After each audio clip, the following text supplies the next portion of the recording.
Hola, buenos días. Les habla la profesora adjunta, la arquitecta Florencia Caeiro, y voy a hacer una explicación de cómo debieran hacer ustedes la ficha de urbanismo. En este caso voy a usar como ejemplo uno de los temas del nacimiento del urbanismo del siglo XIX, la ciudad industrial de Tony Garnier, un proyecto del año 1904. Vemos aquí, partiendo desde la trama del tiempo, en este caso nos hemos ido a lo que son las realizaciones y las ideas que hacen a la cultura disciplinar del urbanismo del siglo XIX, y ubicamos nuestra propuesta justamente aquí en el año del cambio del siglo, cercano al cambio del siglo, en el año 1904, una de las propuestas teóricas más influyentes para lo que fue luego el desarrollo del urbanismo moderno, la ciudad industrial de Tony Garnier. Bueno, vamos a ver acá, entonces nos introducimos primero en lo que es el mundo del autor. Es decir, vamos a ver quién es el autor de la propuesta, en este caso la ciudad industrial. También en otros casos es interesante tener en cuenta quién es el cliente y las instituciones también que encargan un determinado proyecto. Conocer el mundo del autor significa conocer el mundo de los procesos o estados mentales, el mundo subjetivo de quién es el diseñador, su personalidad, su inteligencia, su sensibilidad, su formación y las influencias recibidas. En este caso lo vamos a representar en la trama del tiempo, digamos dentro de lo que es la trama del tiempo general que ustedes desarrollaron en el mundo de la cultura y la cultura disciplinar. Vamos a incluir la línea de este periodo que representa la vida del diseñador. En este caso, Tony Garnier, un arquitecto francés que nace en Francia, en Lyon, en 1869 y muere en su misma ciudad en 1948. Tony Garnier fue hijo de un diseñador textil. Su infancia transcurrió en un barrio obrero de la ciudad natal Lyon, que en esos momentos era uno de los focos industriales más importantes de Francia. Luego él estudió en París, donde entró en contacto con los círculos socialistas más avanzados del momento. Y estudió precisamente, ingresó en 1889 a estudiar en la École des Beaux-Arts de París, donde tomaba clases de teoría con Wade y aprendió, como podemos ver en este dibujo, a diseñar y a trabajar con el método académico resuelto con un lenguaje historicista. En 1899 gana el Grand Prix de Roma, que significaba una beca de estudio de 4 años en la ciudad de Roma, y allí propone este proyecto que en su momento fue muy controvertido por lo innovadora de sus ideas. Este proyecto que se llamó una ciudad industrial. Luego vuelve a su ciudad natal y tiene la oportunidad de construir en Lyon una serie de proyectos entre 1904 y 1914 acordes con las que él había propuesto en su ciudad industrial.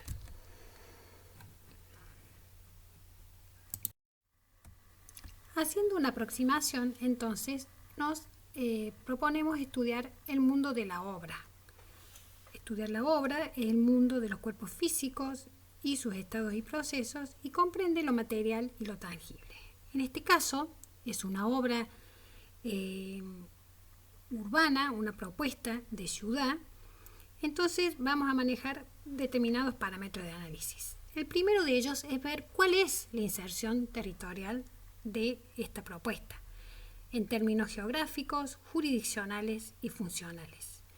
En términos geográficos, el emplazamiento de este proyecto, aunque es un territorio utópico, no es un territorio real, que podría ser en alguna de estas ciudades del sudeste francés, consta con una montaña y una planicie, la presencia de un río hacia el sur de la ciudad, que puede ser utilizado como medio de comunicación fluvial, y un torrente de agua canalizado que baja desde la montaña, donde se encuentra una represa y una usina hidroeléctrica que darían energía a toda la ciudad, a las fábricas y a la zona residencial.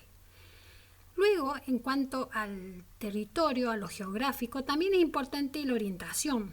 La orientación, el sur se encuentra, hacia el sur de la ciudad se encuentra el río, y el norte está protegido de los vientos fríos con la presencia de la montaña. Tengan en cuenta que el sur, en el hemisferio norte, es lo que para nosotros es la orientación norte, la mejor orientación. La razón funcional que da origen a esta ciudad es la presencia de unas minas en este territorio, minas que pueden ser explotadas con distintas actividades que van a dar origen al surgimiento de esta ciudad industrial.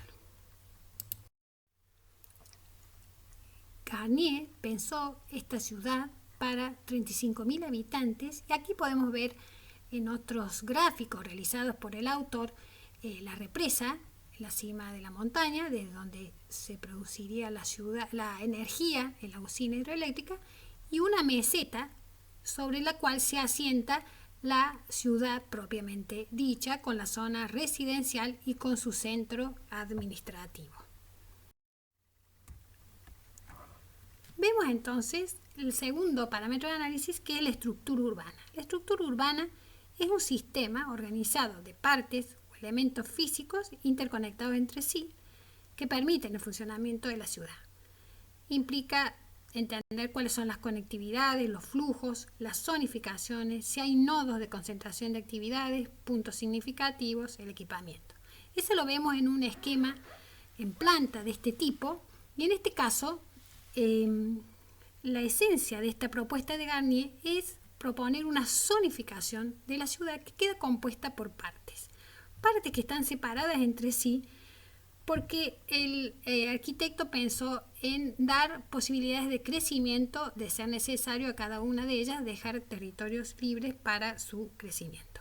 Las partes que componen esta ciudad, como podemos ver, son la usina, el embalse y la usina hidroeléctrica que darían energía a la ciudad, un sector sanitario, que es este que se encuentra en otra meseta superior a la que contiene la ciudad propiamente dicha, y donde se ubicarían todos los edificios relativos a la salud, hospitales, espacios donde se hacen tratamientos médicos para alejar esta actividad de la ciudad.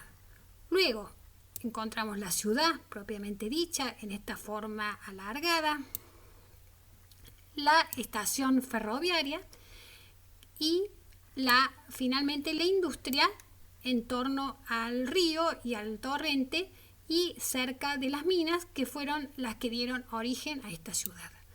También es importante ver las conectividades que tiene esta estructura urbana.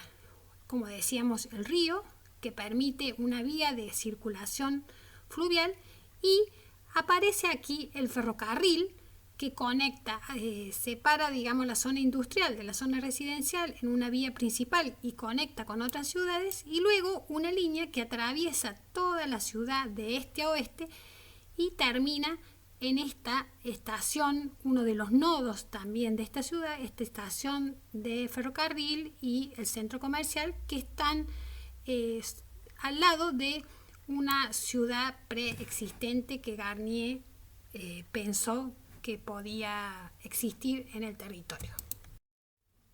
El tercer parámetro de análisis es la forma urbana, que lo vamos a ver en gráficos de este tipo, perspectivas en 3 dimensiones, donde vamos a ver cuál fue el trazado de la ciudad, la forma del diseño en 2 dimensiones de calles y manzanas, el tejido, que es la resultante volumétrica de ese trazado en relación a una normativa que permite una determinada relación de llenos y vacíos, construcciones de distintas alturas, la disposición de espacios abiertos o de espacios verdes en la ciudad, y luego, por lo tanto, lograr distintas densidades de edificación.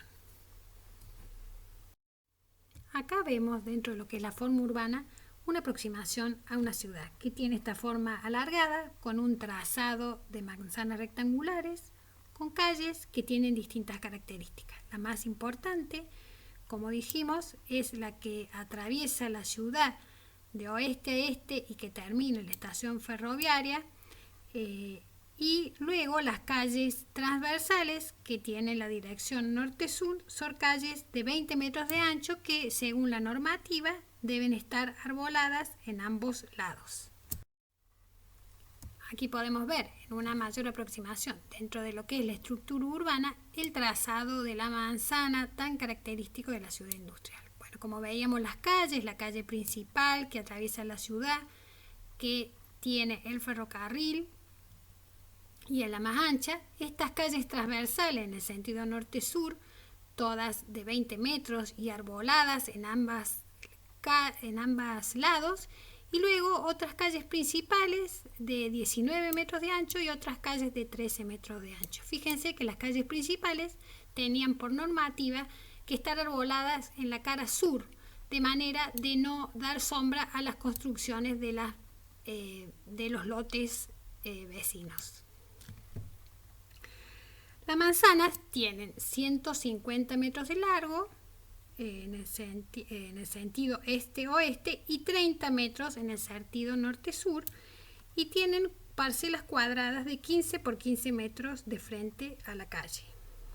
Una rigurosa normativa que se aplicó para las viviendas y para otras tipologías decía que la superficie construida debía ser inferior a la mitad del lote. Aquí podemos ver en distintos gráficos cómo se han ido asentando las unidades de vivienda que ocupan la mitad del lote, y en este caso podemos ver algunas viviendas acopladas de adosadas y otras viviendas independientes. La intención era generar las mejores condiciones de habitabilidad, asoleamiento, ventilación, iluminación. También una normativa decía que el espacio entre dos construcciones en el sentido norte-sur debía ser igual a la altura de la construcción situada al sur, para no arrojar sombras sobre los otros edificios. En este gráfico también podemos ver la forma urbana, el tejido resultante de esta normativa y de este trazado de la forma de las manzanas alargadas con sus lotes cuadrados de 15 metros, y cómo la ciudad propuesta por Garnier fue entendida como un gran parque, ¿no? Donde no había medianeras ni muros de cierre o que delimitaran a las distintas propiedades, a los distintos lotes de la ciudad. Entonces el peatón podía atravesar toda la ciudad por los distintos puntos a mitad de la manzana. No era necesario circular únicamente por las calles, sino como si fuera un gran parque. Y finalmente nos referimos a lo que es el espacio urbano y sus significados. Esto tiene que ver con la relación entre la forma urbana y las prácticas sociales. Por eso consideramos cuál es el espacio público, su uso, su apropiación, y también la relación entre el espacio privado y el espacio público. En este caso, veíamos que la ciudad se concibe como un gran parque donde todo el espacio verde es público y las personas pueden circular con total libertad. También están los espacios públicos del centro administrativo, como podemos ver aquí en la imagen de la derecha, y de las nuevas tipologías edilicias como la estación ferroviaria que vemos aquí en el dibujo de Garnier hacia la izquierda. Todos estos edificios, así como las viviendas que veíamos recién, fueron diseñadas, propuestas, pensadas por Garnier para ser construidas con hormigón, un material nuevo, y como podemos ver, propone también un lenguaje nuevo, despojado de toda esa ornamentación historicista propia de la arquitectura del siglo XIX. La importancia de esta propuesta fue muy grande en relación a las que se hicieron en el urbanismo moderno, y vamos a ver en la próxima unidad temática cuáles fueron principalmente las ideas que se retomaron de la propuesta de Garnier.